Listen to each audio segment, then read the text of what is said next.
O Canal do Panamá, uma das mais importantes vias navegáveis do mundo, constitui uma ligação privilegiada entre o Oceano Atlântico e o Oceano Pacífico. A construção deste canal, que durou uma década, foi concluída no ano de 1916. O canal estende-se por uma distância de mais de 80 quilômetros e demora cerca de 10 horas a atravessar de uma ponta à outra. Está equipado com 12 eclusas e todos os anos cerca de 14.000 navios atravessam esta via fluvial vital. As origens deste conceito remontam em grande parte ao século XVI. Durante este período, os espanhóis estavam a explorar e investigar o potencial para a construção de um canal.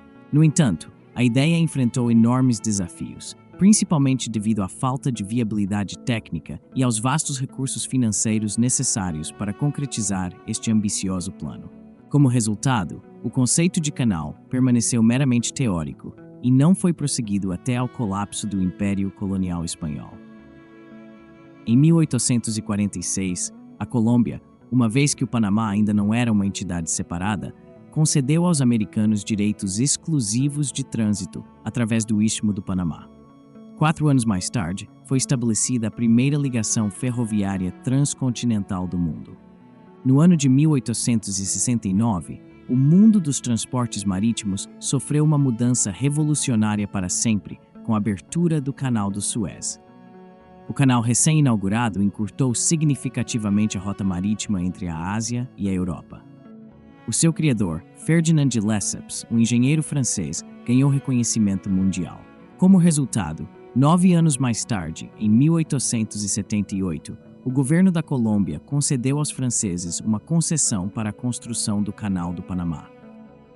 Apesar das grandes diferenças nos custos estimados da construção, a venda de ações para financiar estas despesas correu surpreendentemente bem. Foi, de facto, a única parte do enorme projeto que correu bem. Os construtores franceses, experientes na construção do Canal do Suez, estavam habituados à escassez de água, mas encontraram condições muito mais difíceis no Panamá. O nível de umidade era de 98%, com chuvas torrenciais de maio a novembro, o que provocava um enferrujamento muito rápido das peças das máquinas. A floresta tropical gravou os problemas. A malária e a febre eram preocupações importantes. Com sintomas como arrepios, febre e sede intensa a serem apenas o início, os trabalhadores começaram a morrer em grande número.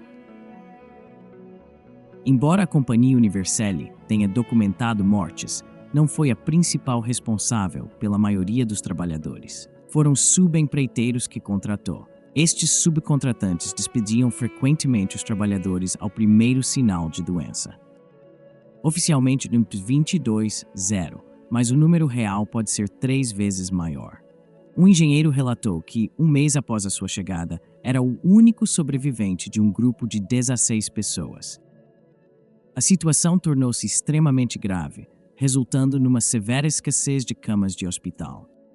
Era comum e angustiante ver caixões nos quartos dos hospitais, até para doentes ainda vivos. Estavam tão críticos que se sabia que tinham poucas horas de vida. Isso era feito para liberar camas rapidamente. Os atrasos causados por doenças generalizadas aumentaram muito os custos, levando o gestor francês da construção à falência. Juntamente com muitos acionistas, a tentativa francesa de construir o canal resultou na morte de mais de 20.000 trabalhadores e desperdiçou 287 milhões de dólares. A França, motivada pelo lucro, falhou e não tencionava retomar o projeto. No entanto, para os Estados Unidos, o canal continuava a ser importante do ponto de vista estratégico.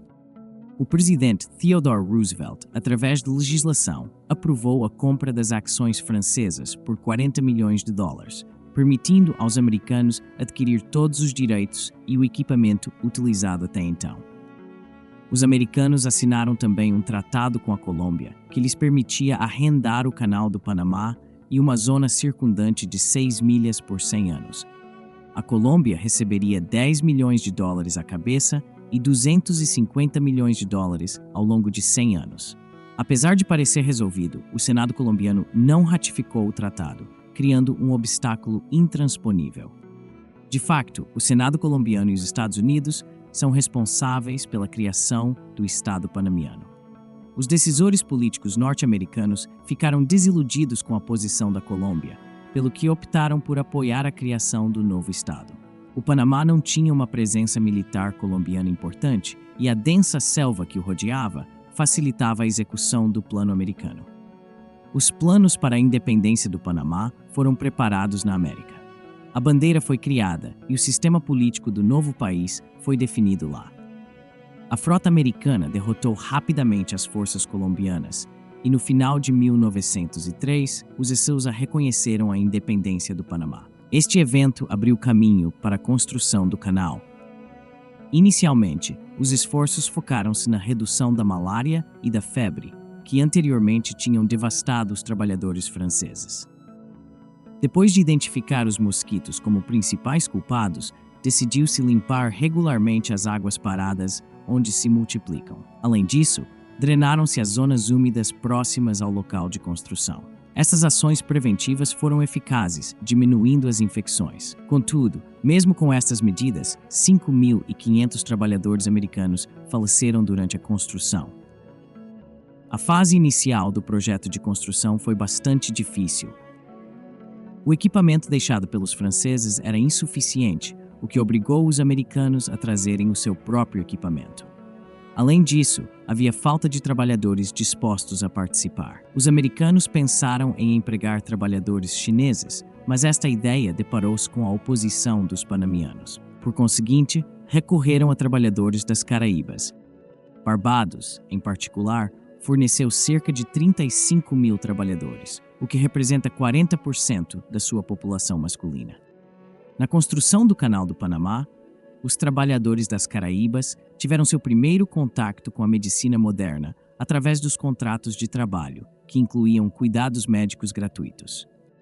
Os salários eram justos para a época, 10 cêntimos por hora. Apesar de parecer pouco hoje, há um século, para trabalhadores não qualificados, era um salário decente. Com o progresso do trabalho, mais pessoas eram contratadas. Em 1970, havia 32.000 pessoas no projeto do canal.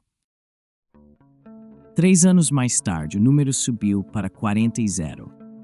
Quando o projeto foi finalizado, havia um total de 50.000 trabalhadores a trabalhar.